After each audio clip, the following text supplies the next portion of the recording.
On a aussi des dispositifs qui nous permettent de mieux suivre, de mieux accompagner, de mieux aider. On a, nous aussi, une attention particulière par rapport à ce type de public.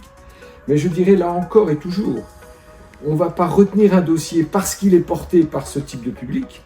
On va retenir un dossier parce que le projet, intrinsèquement, nous paraît viable, nous paraît pertinent, porteur d'avenir, et parce qu'on voit que celui ou celle qui va porter ce projet, qui va diriger cette entreprise, est quelqu'un qui a du potentiel. Pas de différenciation particulière, si ce n'est sur des problématiques qu'eux vont identifier et sur lesquelles on va devoir traiter le sujet différemment. Le projet est accompagné. C'est vrai que cette année, les jeunes sont très représentés également. En effet, nous accompagnons des personnes qui sont en situation de handicap. Et même que les autres, ce sont des entrepreneurs en devenir.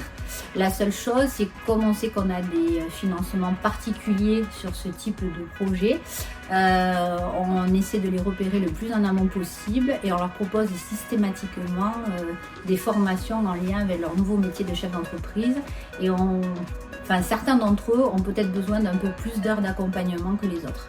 On nous amène à nous dire que sur des thèmes ou des profils un petit peu spécifiques, on garde notre accompagnement de base, mais on peut, si cela est opportun, proposer un accompagnement renforcé. On avait travaillé ces publics-là par le biais du programme Incube. En fait, on s'est rendu compte que ça permettait d'accompagner un peu plus les porteurs de projets. Nous, on n'a jamais fait la différence entre un porteur de projet qui venait de ZRR ou de quartier politique de la vie, qui soit femme ou en situation de handicap ou jeune.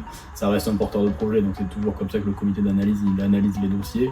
Et après, c'est juste l'opportunité d'aller chercher un accompagnement supplémentaire. Le réseau Initiative en Nouvelle-Aquitaine et ses 15 associations locales travaillent sur l'accès à l'entrepreneuriat pour toutes et tous, également à travers le prisme des femmes que nous accompagnons à devenir des entrepreneurs, des chefs d'entreprise.